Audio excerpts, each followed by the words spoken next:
예, 안녕하세요. 사랑하고 축복합니다. 많은 은혜 받으십시오. 예, 건강하십시오. 예, 승리하시길 바랍니다. 하나님의 응답의 역사가 있길 바랍니다. 예. 지난 주일은 사실 마틴 루터가 독일 비텐베르크 성당 정문에 95개조 반박문을 붙이고 종교개혁을 시작한 지 502주년 되는 기념주일이었어요. 마틴 루터의 종교개혁 역사적으로 살피는 것도 의의가 있겠지만 아무리 생각을 해도 남 역사 살피느니 우리 자신을 살피는 게 먼저겠다 좀 생각이 듭니다. 그래서 과연 난 하나님 말씀 앞에서 목사다운 목사인가? 내가 정말 성도다운 성도인가? 내가 정말 하나님의 말씀의 뜻을 따라서 내가 정말 살고 있나? 내가 정말 이렇게 살아도 되는 건가? 좀 이런 것들을 우리가 좀 생각하는 게 더 필요하지 않나 이런 생각이 좀 듭니다. 여러분 가정에 작은 물고기 어항에 키우신 적이 있을 겁니다. 예쁜 금붕어나 실이나 아니면 이것저것 작은 물고기들 처음에 어항을 갖다가 넣고 키우면 깨끗한 물에 물고기들이 얼마나 요리조리 다니면서 이쁜지 몰라요. 너무 보기 좋죠. 근데 만일에 여러분이 그 어항에 물을 갈지 않고 1년, 2년, 3년 이렇게 만약에 산다. 어떻게 될까요? 말할 거 없죠. 물이 썩죠. 그 안에 물고기는 사실까요? 100% 죽습니다. 그래서 우리가 어항 이렇게 기르는 분들은 물을 수시로 갈아줘야 되고요. 또 수조도 청소도 이렇게 해줘야 됩니다. 또 모래 같은 것도 이렇게 한번 훑어서 똥 같은 것도 치워주고 그렇게 해야 돼요. 물도 자꾸 순환을 시켜줘야죠. 우리 신앙생활도 똑같습니다, 여러분. 그냥 우리가 하나님의 말씀을 듣고 영적으로 아무 자극도 받지 못하고 또 설사 영적 자극과 도전을 받는다 할지라도 아무런 반응도 하지 않고 너는 너대로 나는 나대로 하나님의 말씀의 지시가 그 사람에게 아무 소용없이 그렇게 살아간다면 우리도 고인물이 되는 거예요. 그래서 우리도 인생과 영혼이 썩게 되는 것입니다. 그러면 그 결과가 뭐냐? 타락과 부패죠. 하나님의 말씀을 등진 인생 되고요. 나중에 어떻게 되느냐? 어떻게 돼요? 버려지고 잊혀지는 거죠. 똑같은 거예요, 똑같은 거. 예? 좀 그런 면에서 우리가 이 종교개혁주의를 보냈다 하는 것을 그냥 심상하게 생각할 일이 아닙니다. 내 신앙생활이 정말 괜찮은가 생각해야 되고요. 또 어떻게 나부터 좀 개혁하고 변화할 게 없을까 생각해야 되고요. 그리고 내 신앙생활을 다시 한번 좀 시작해야겠다라는 이런 정신이 필요하다는 것이죠. 종교개혁주의를 맨날 하면 뭐 합니까? 남 탓만 하고 자기는 한 번도 개혁할 생각을 안 하고 내 신앙은 이대로 괜찮겠거니 생각하는 것 자체가 반개혁적이고 그것 자체가 문제인 것이에요. 응?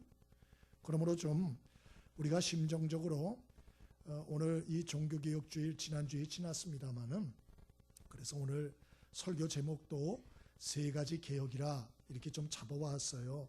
좀 바라기는 오늘 우리가 개혁되고 변화해야 될 3가지 삶의 영역을 한번 좀 살피면서 저와 여러분에게 새로운 결심들이 하나님이 부어주시는 은혜가 있게 되기를 바랍니다.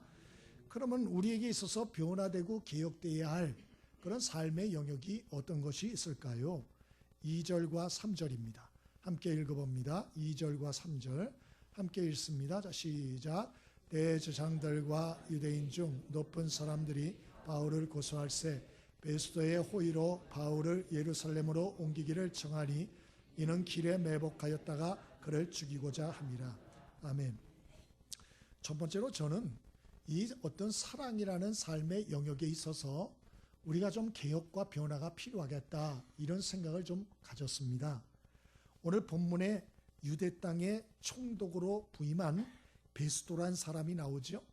이 베스도가 총독으로 유대 땅에 부임을 하는데 이때 사도 바울은 가이사랴 감옥에 지금 갇혀 있는 상태였습니다.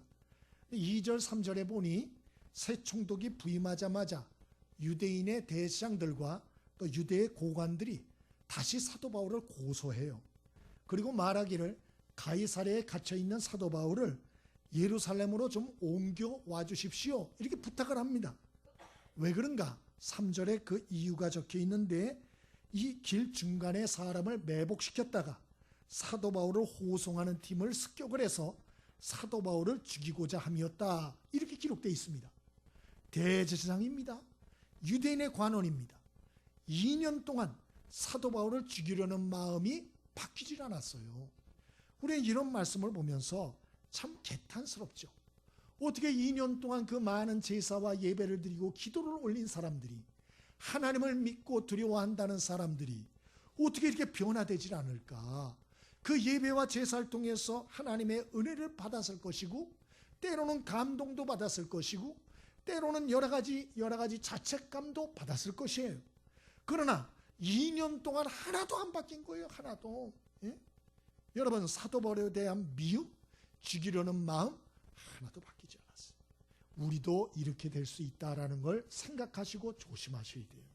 그래서 우리도 자칫 잘못하면 예수를 믿는 자지만 오히려 남을 죽이고 남을 희생시키고 남을 밟고 남을 해코지하고자 하는 이런 악한 마음을 우리도 갖고 행할 수가 있다는 것입니다.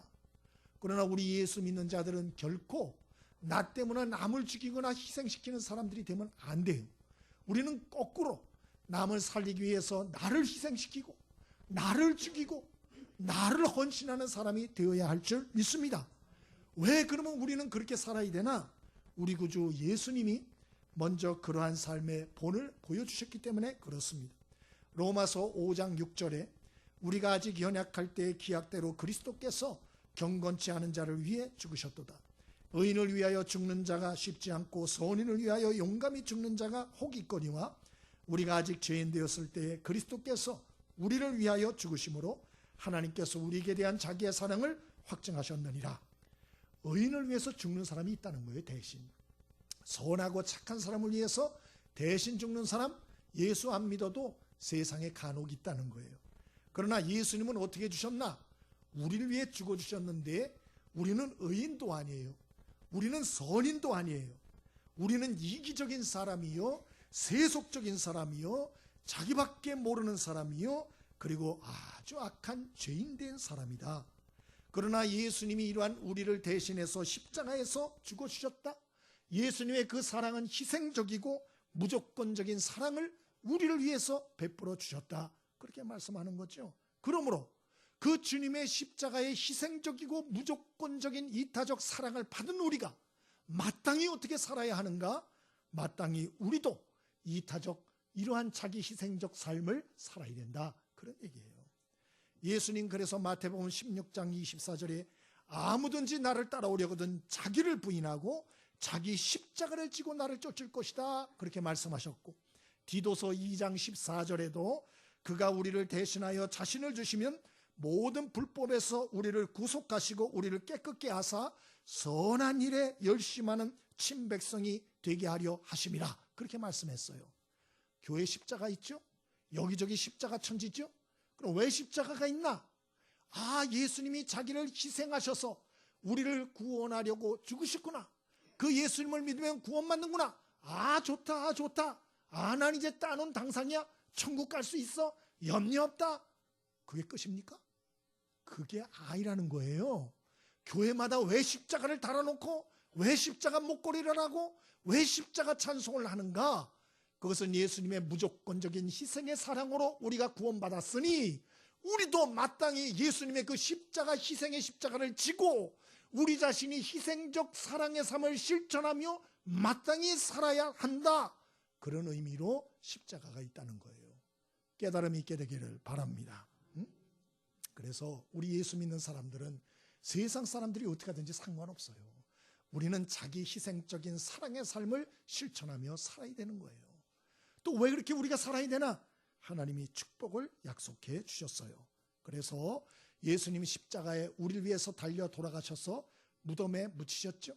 하나님이 어떻게 하셨죠? 개입하셔서 3일 만에 부활시키시고 영광의 자리에 앉히셨다. 그러므로 자기를 희생하는 삶이라고 하는 것은 결코 손해도 아니고 어리석은 일이 아니라는 거예요. 예수님의 십자가 죽음을 통해서 우리에게 보여주신 거예요. 세상 사람들은 우리를 어리석다 해요. 바보 같으라고. 왜 저렇게 멍청하게 사노? 왜 맨날 손해보고 사노? 왜 저렇게 모조리 같이 사노? 세상 사람은 그럴지 몰라요. 좀 꾀돌이처럼 살아야지. 자기 돈을 좀 아낄 줄 알아야지. 자기 시간을 좀 아낄 줄 알아야지. 자기 몸을 아낄 줄 알아야지. 왜 저렇게 펑펑 쏘대고 저래 어리석게 사노? 그렇게 말들을 하지만 그러나 성경은 그렇게 말하지 않아요. 자기를 희생적인 실천의 사랑의 삶은 하나님의 축복과 부활의 능력을 경험하게 하는 비결이다. 그렇게 말하는 것이에요. 마가복음 10장 29절에도 나와 및 복음을 위해 집, 형제, 자매, 어미, 아비, 자식 전토를 벌인 자는 금세에 있어 집과 또 자매, 모친, 형제, 자식 전토를 100배나 받되 핍박을 겸하여 받고 내세의 영생을 받지 못할 자 없다. 누가복음 6장 38절에도 주라 그리하면 너에게 줄 것이니 후이되어 누르고 흔들어 넘치도록 하여 너희에게 안겨주리라. 그렇게 말씀했어요.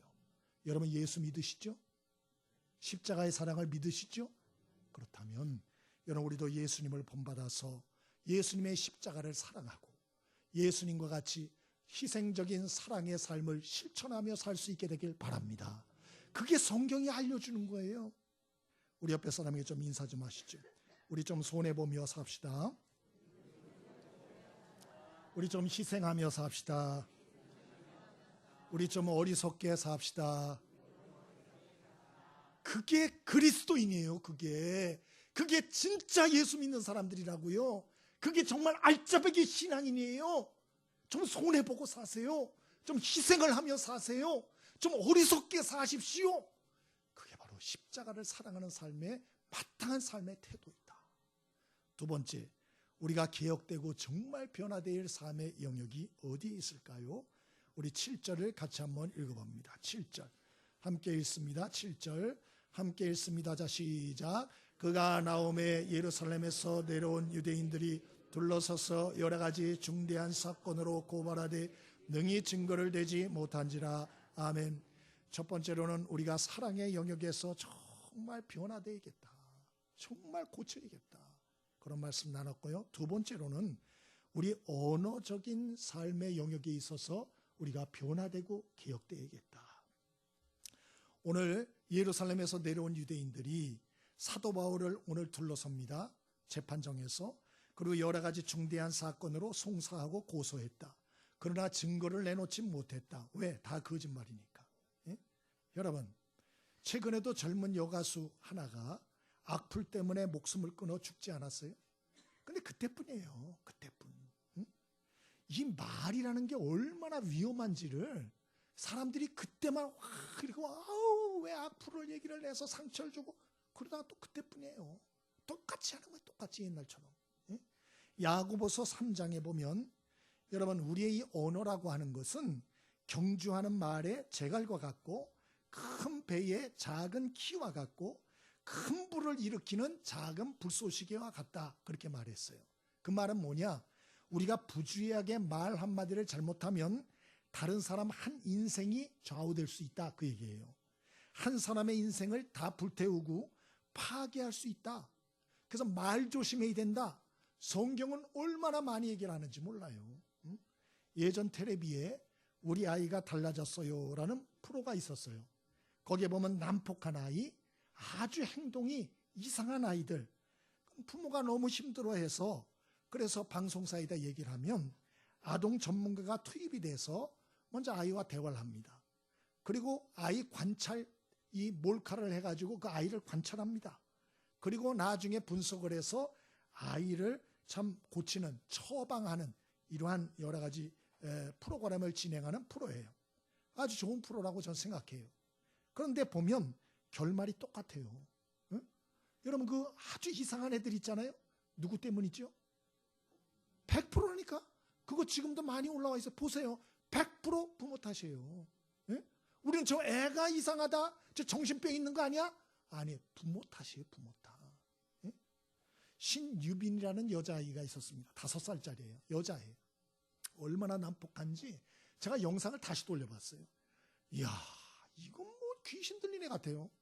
동네 할아버지, 할머니, 아줌마, 어른들한테 욕을 해요. 그것도 아주 입에 담을 수 없는 쌍욕. 그거를 하고 어른들한테 가가지고 꼬집고요. 어른들한테 발길질을 하고요. 주먹질을 하고 도망가고요. 어린애는 이건 밥입니다. 어른애들은 있으면 무조건 달려가서 막 볼을 막 꼬집고요. 밀치고 뺨을 치고요. 막 그래. 엄마가 있어도 그래요. 엄마가 딱 있는데도 걔를 막 꼬집고요. 두들겨 패고 막 그래. 야, 너 그러지 마. 막 해요. 그래도. 그 아줌마가 야단 치면 아줌마한테 주먹질하고 발기질하고 욕하고 막 그래. 와. 동네 가게에 들어가서 물건 막 집어나옵니다. 막 달려갑니다. 막 이런 애예요. 누구도 못 말려. 너무 거칠어요. 어린이집에 막 들어갔어요. 자기가 다니는 집도 아니에요. 막 들어가서 다른 애들 물건 가지고 나와요. 선생님들이 달려 나오잖아요. 집어 던져요. 막 이런 애예요. 이 지정신입니까? 예? 이 하는 것을 이게 다 촬영해가지고 부모한테 보여주니까 부모가 놀래요. 부모도 모르고 있었던 거예요. 부모도. 응? 그리고 관찰 카메라를 다 보여주는데 원인이 누구냐? 부모예요. 부모가 평소 때 이 아이를 어떻게 대하라 다 촬영을 했습니다. 그걸 보여주는데 이 엄마가 그 아이가 셋이 있어요. 큰 아이가 딸이고 밑에 막내가 또 하나 있는데 유빈이가 5살째가 중간이에요. 중간. 근데 이 엄마가 막내를 보아주고 막 이렇게 하느라고 유빈이하고 놀아주질 않아. 얘를 짐덩이로 생각해요. 자꾸 언니하고 비교를 해. 그리고 그 엄마가 그러더라고요. 쟤 좀 없어졌으면 좋겠다고. 방송에다 대고 그러더라고요. 쟤 좀 솔직히 저 없어졌으면 좋겠다고. 그런 말 하더라고요. 더 문제는 아버지예요. 이 아버지를 촬영을 해놨거든요. 평소에 어떻게 하나? 근데 세상에 애하고 밥을 먹는데 얼마나 공격적이고 적대적이고 가혹하게 대하는지 밥 먹을 때도 실수를 용납 못해요. 밥을 애가 딱 떨어뜨리잖아요. 그 뺨이 날아가요. 응? 그리고 욕이 나가요. 욕이. 쌍욕이 나가요. 응? 그리고 애를 보고 절대 웃지 않아요. 아이 칭찬 안 해요. 응? 아동 전문가가 그걸 다 보더니 이거는 아동학대 수준입니다. 이거는 그냥 한순간에 좀 이렇게 잘못해서 애한테 하는 게 아니고 이건 아예 아동학대라고. 그리고 나중에 대처 방안을 얘기를 해주는데 첫 번째가 부모가 언어 바꾸라. 언어를 반드시 바꾸라. 두 번째, 다른 애하고 비교하지 마라. 셋째, 절대 폭력 행사하지 마라. 넷째, 바르게 훈육해라. 이렇게 했어요. 그리고 그대로 이제 하는데 아이를 안아주도록. 또 아이 보는 데서 애를 그동안 때렸던 회초리 종류도 많더라고요. 보니까 그 회초리를 박스에 다 놓으라 그랬어요. 그리고 애가 진짜야? 그러더라고요. 다 갖다 놓으라고. 다 넣었어요. 근데 애가 너무 좋아하는 거예요. 그거 갖다 버리라고. 너무 좋아요.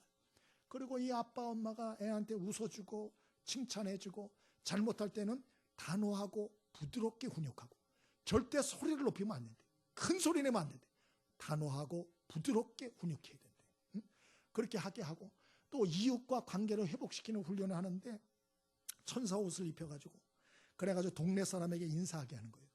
그러니까 동네 사람들이 기절하는 거예요. 제가 인사를 하더니 아이고 그래 그러면서 그냥 아우 이쁘다 너무 이쁘다 이러면서 막 하니까 사람하고 친해지는 법을 애가 몰랐던 거예요. 그래서 친해지는 법을 교육을 하고 나중에 어떻게 된 줄 아세요? 180도 바뀌었어요. 180도. 부모가 문제인 거예요. 부모가. 응? 부모의 말과 평소 때의 태도가 문제인 거예요. 우리는 다를까요? 우리도 다를 게 없어요. 응? 우린 자꾸 다른 사람이 문제라고 생각해요. 다른 사람이. 실제로 우리가 곰곰이 생각하면 문제가 나한테 있었구나. 우리가 깨닫게 되는 것이죠.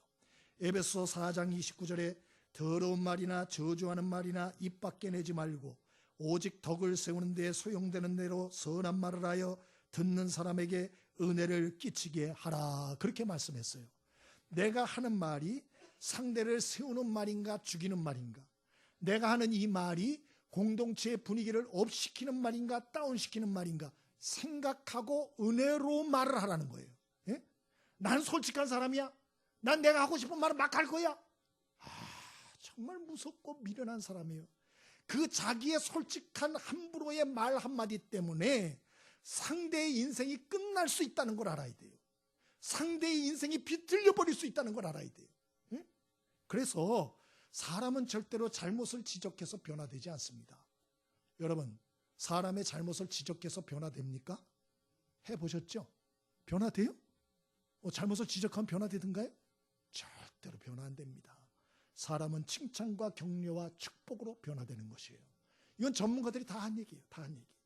그리고 책망도 최대한 부드럽게 소리 높이지 말고 부드럽게 하는 훈련을 하라. 그렇게 얘기하더라고요. 오늘 미국에 한인 목사님 계신데 자녀들을 잘 키워냈더라고요. 그 비결을 몇 가지를 적어놨는데 그분이 그렇게 적어놓은 게 마음에 와닿았어요. 자기는 목회자기 때문에 집이 너무 가난해서 애들한테 줄 게 없었다는 거예요. 어렸을 때부터. 그래서 자기는 결심했대요. 내가 가난함으로 애들한테 줄 게 없으니 나는 이 아이들에게 많은 축복과 기도와 칭찬을 주어 키우리라. 이렇게 작심했대요. 그래가지고 이 애들 정말 칭찬을 많이 해줬는데 아이들 남자애가 둘이었어요. 그래서 애칭을 붙여줬대요. 큰 애한테는 blessing, 축복. 두 번째로는 joy, 기쁨, 애칭을. 이름을 부를 때 blessing, joy 이렇게 불렀대요. 그 말은 뭐냐? 너는 나의 삶의 축복이야. 너는 나의 인생의 기쁨이야. 그러면서 애들을 자꾸 칭찬했다는 거예요. 그리고 하나님이 널 사랑하신다고. 하나님이 널 도와줄 거라고.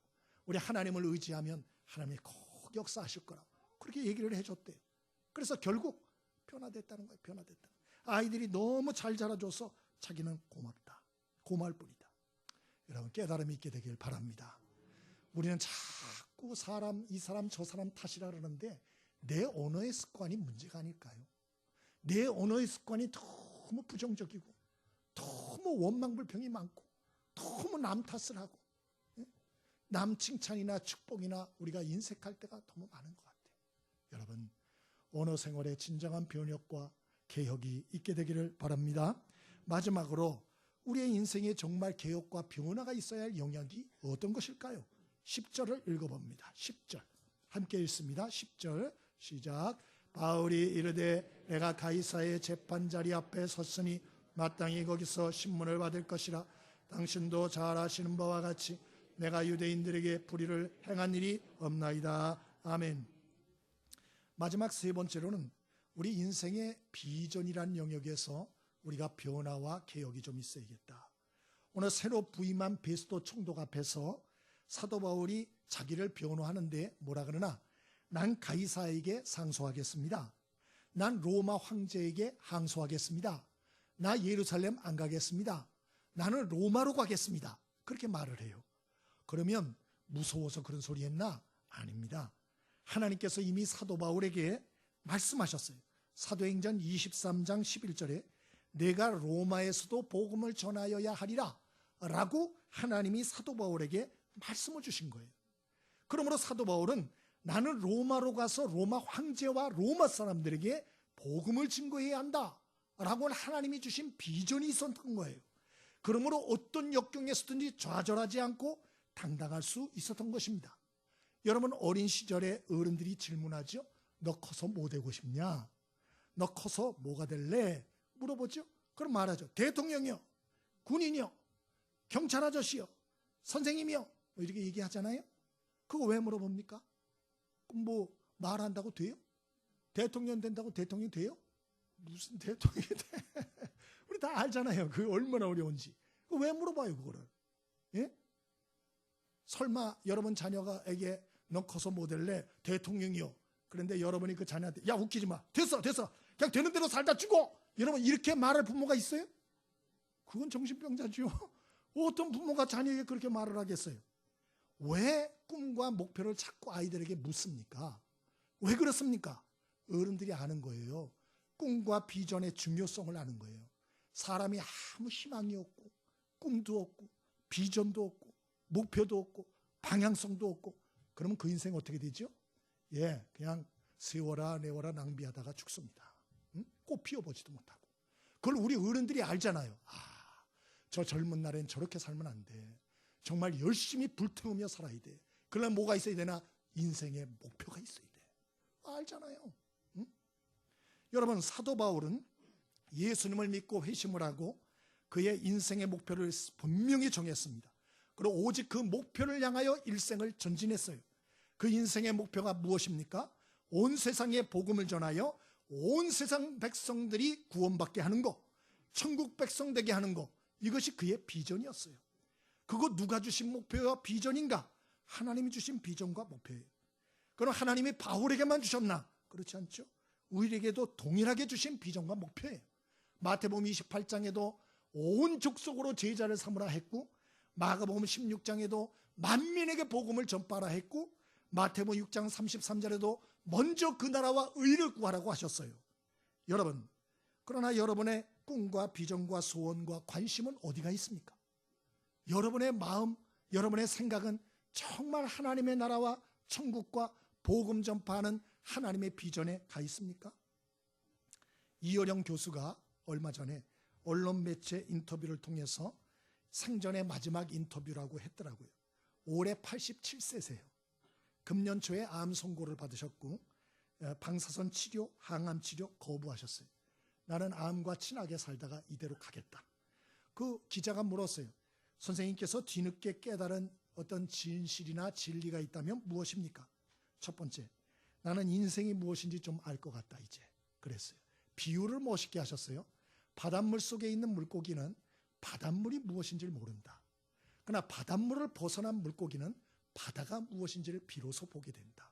나는 죽음을 코앞에 두고 이제 살고 있기 때문에 이제 인생이 무엇인지 어렴풋이 보인다. 그랬어요. 자기가 깨달은 게. 두 번째 깨달은 게 뭐냐? 인생은 다 하나님이 주신 선물이라는 걸 깨달았다. 예전에는 내 힘으로 내 인생이라고 생각했고 내 집이라 생각했고 내 아들, 딸이라 생각했고 내 책, 내 지성이라 생각했는데 살고 보니 모든 것은 다 하나님의 선물일 뿐이라는 걸 깨달았다. 그랬어요. 바다 밖에서 보니 모든 게 다 하나님의 은혜였다는 거예요. 딸도 먼저 돌아가셨잖아요. 여러분 이민아라고 그 따님이 먼저 죽었어요. 그러니까 이분이 그걸 통해서 깨달은 거야. 인생은 정말 하나님이 주신 선물일 뿐이구나. 이 아름다운 세상도 하나님이 주신 선물일 뿐이야. 내가 잠시 누리고 갈 뿐이다. 그걸 깨달았다는 거예요. 주인이 하나님이라는 걸 깨달았다는 거. 세 번째는 생명이 얼마나 아름다운지를 절절히 자기는 느끼고 깨닫고 있다 그랬어요.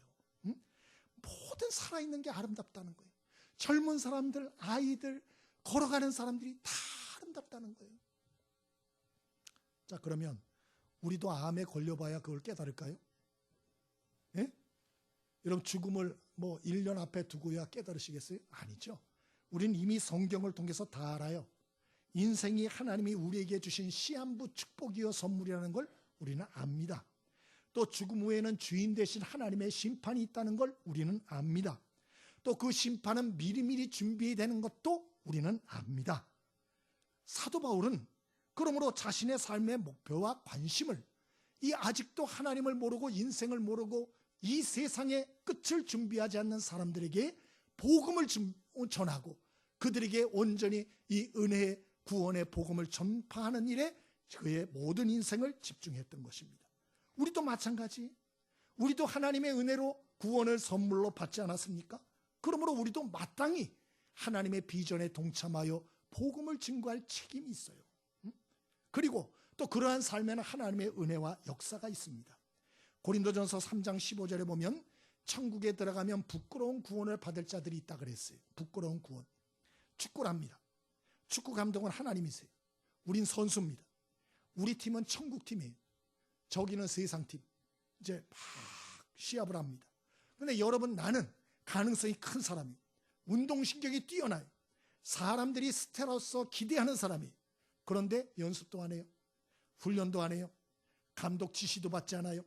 그리고 나중에 경기도 뛰지도 않아요. 그런데 다른 선수가 있는데 가능성이 아주 적은 선수예요. 능력이 많지 않은 선수예요. 근데 이 친구는 목표를 세웠어요. 그리고 연습을 열심히 해요. 그리고 훈련을 열심히 해요. 시합에 이 친구가 대신 나갔습니다. 축구에서 승리했습니다. MVP 최우수 선수로 뽑혔습니다. 상금도 다 받았습니다. 여러분, 우리가 예수를 똑같이 믿지만 천국에서 부끄러운 구원 얻을 사람이 있다는 걸 아셔야 돼요. 만약에 이 팀이 승리했을 때 그렇게 가능성이 많은 사람인데도 자기가 훈련받지 않고 연습하지 않아서 경기에 자기 발로 뛰지 않아서 그 모든 영광을 누리지 못한다면 그 사람은 얼마나 안타까울까요? 자기에 있는 가능성을 다 사장을 시켰으니 그 많은 시간과 은사를 사장시켰으니 얼마나 부끄러울까요? 여러분, 저와 여러분이 인생의 마지막에 그렇게 되지 않기를 바랍니다. 어떤 분은 그래요. 목사님, 저는 하나님의 비전을 위해 살고 싶어도 돈도 없어요. 시간도 없어요. 지혜도 없어요. 건강도 없어요. 그런 분이 있어요. 그러나 하나님의 비전은 하나님이 이루시는 거예요. 오늘 사도 바울은 감옥에 갇혀 있잖아요. 할 수 있는 게 아무것도 없잖아요. 그런데 그는 로마 황제와 로마의 복음 전할 하나님의 비전과 꿈을 꿉니다. 포기하지 않습니다. 기도합니다. 그리고 하나님이 그 일을 이루어 가십니다. 그리고 실제로 사도 바울이 로마로 끌려가서 황제 앞에서 재판을 받을 때 전도합니다. 그리고 감옥에 있을 때 근위대 경비들에게 전도합니다. 그래서 결국 우리가 아듯이 로마는 주후 313년에 기독교를 공인합니다. 그리고 나중에 기독교 국가가 되지 않습니까? 이런 놀라운 변화가 누가 이루셨습니까? 하나님이 이루셨죠. 그 역사에 사도 바울은 쓰임받았을 뿐이에요. 여러분, 그러므로 저와 여러분이 하나님의 비전에 좀 동참하는 사람들 될 수 있길 바랍니다. 그러기 위해서 해야 될 건 기도예요. 기도. 잠언서 3장 5절 6절 너는 마음을 다하여 여호와를 신뢰하고 내 명철을 의지하지 말라. 너는 범사에 그를 인정하라. 그리하면 내 길을 지도하시리라 그랬어요. 하나님의 비전을 이루려면 기도하셔야 돼요. 큰 일만 기도하지 말고 작은 일들도 좀 기도하세요. 사소한 일들도 좀 기도하세요. 여러분, 그래서 하나님과 친해지게 되길 바랍니다. 예? 여러분의 자녀들이 있어요. 근데 사고만 치면 와서 얘기를 하고 평소 때 말을 안 해. 입을 탁 까먹고 있다가 사고 치면 딱 와가지고 엄마 사고 쳤어요. 교통사고 냈는데요. 한 500 정도 나올 것 같아요. 어떻게 해줘요? 또 말을 한마디도 안 해. 나중에 또 와가지고 엄마 사고 쳤어요. 친구 하나 있는데 한 대 후드게 팼는데 갈비뼈가 3대 나갔대요. 합의금 1,000만 원 달래요. 어떻게 해주세요? 여러분, 허구한 날 여러분의 자녀가 사고 쳤을 때만 와가지고 여러분한테 얘기하면 기쁘겠어요? 섬뜩하겠어요? 섬뜩하지요? 그래서 여러분의 자녀가 여러분 앞에 뭐 섬뜩해. 제가 또 뭐 이러잖아. 무슨 친밀감이 있겠어요? 기도 생활도 똑같아요. 좀 여러분 큰일 있을 때만 기도하지 말고 사소한 일이 있을 때도 하나님 앞에 나와서 조곤조곤 말할 수 있게 되길 바랍니다. 여러분의 자녀들이 사소한 일도 나와서 여러분한테 조곤조곤 얘기하면 이뻐요, 안 이뻐요? 이쁘지요? 뭐 더 해주고 싶어요, 안 해주고 싶어요? 해주고 싶죠. 저잘 어쩌고저쩌고 학원에서 어땠다, 학교에서 어쩌고저쩌고 이렇게 하면 아우 저걸 뭘 맛있는 걸 좀 헤매고 있고 저걸 좀 어떻게 할고 이런 생각 들지 않습니까? 하나님과 친해지십시오. 하나님의 비전은 하나님이 이루십니다. 그러려면 여러분이 기도하는 사람 되셔야 돼요. 하나님과 친밀한 사람이 되셔야 합니다. 말씀을 마치겠습니다. 개혁은 나부터 하는 거예요. 나부터. 우리의 삶에 개혁해야 하고 변화되어야 될 영역이 어떤 것인지 한번 생각해 보시고 어떻게 개혁할 수 있나 하나님 말씀 듣고 자극에 반응하시면 돼요. 하나님의 생명의 말씀이 주어질 때 그 말씀을 거부하지 말고 내 삶 속에 여러분 흐르게 하셔야 돼요. 그 하나님의 말씀에 반응하셔야 돼요. 순종하셔야 돼요. 그러면 내 영혼이 살아납니다. 내 삶이 새로워집니다. 그리고 여러분 참된 기쁨과 행복과 평안이 임하기 시작합니다. 그리고 자기가 놀라기 시작해요. 다른 사람이 놀라기 시작합니다. 그리고 나중에는 하나님이 놀라십니다. 여러분, 저와 여러분이 안 좋은 일로 사람 놀라게 하지 말고 우리 좋은 일로 놀라게 하는 축복이 있게 되길 바랍니다. 우리 옆에 사람에게 인사하시죠. 우리 새롭게 변하는 역사가 있게 되길 바랍니다.